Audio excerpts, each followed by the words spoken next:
Le grand ayatollah al-Sistani. Un bref de son rôle dans la protection de l'Irak et les Irakiens. Al-Sistani est le grand clerc des musulmans chiites dans le monde. Ses disciples sont des millions et des millions de musulmans à travers le monde. Malgré tout cela, il vit une vie très humble, dans une petite maison louée, de 80 mètres carrés de surface, où il vit, travaille et reçoit ses visiteurs.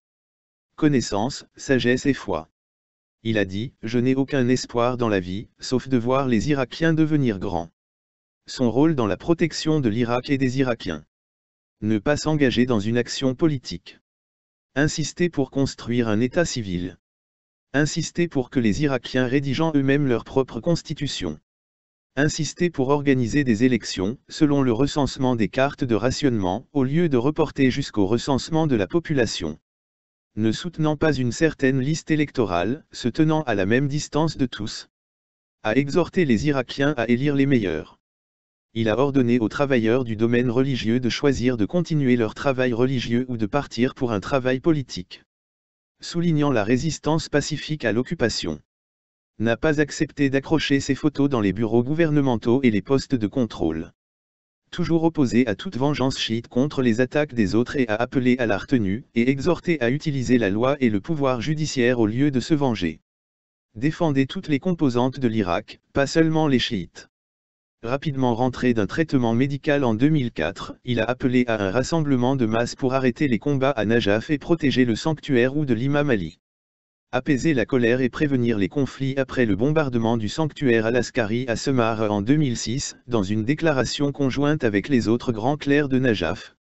Boycotter tous les politiciens et n'accepter pas leur visite depuis 2011, signe de mécontentement face à leur performance. Appeler les gens aux armes en partie et à agir sous le gouvernement après l'effondrement des forces militaires et de sécurité, et l'État islamique a capturé plusieurs grandes villes en 2014. Il a critiqué l'application de la loi uniquement aux faibles et non aux puissants, plus grands et plus corrompus. Souligné l'unité de l'Irak et mis en garde contre les conséquences de la sécession de la région du Kurdistan, et a exhorté à revenir aux solutions constitutionnelles et aux décisions de la Cour fédérale en 2017. Insister auprès des Irakiens pour qu'ils ne nomment pas de politiciens nommés dans les gouvernements précédents, en raison de leur échec. A exhorté les politiciens à lutter contre la corruption et à fournir des services aux Irakiens. Mise en garde contre l'explosion de la situation résultant de l'incapacité des politiciens à remplir leurs devoirs dans la résolution des problèmes du pays. Défendre les droits des personnes et leur droit à des manifestations pacifiques. Il a appelé le Parlement irakien à reconsidérer ses options concernant le gouvernement irakien en 2019, en raison du déficit apparent dans la gestion par les autorités concernées de la manifestation, d'une manière qui préserve les droits et les sangs. Et bien d'autres choses non mentionnées dans ce bref. En plus de ses grands devoirs religieux.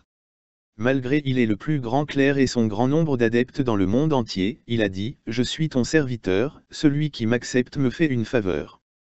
Tout ce que je veux de l'Irak est un endroit pour une tombe où je serai enterré. Avertissement. La traduction peut différer des scripts originaux. Veuillez revenir au script d'origine pour plus de précision. Merci. Regardez d'autres vidéos de cette chaîne. La chaîne d'ici et de là-bas.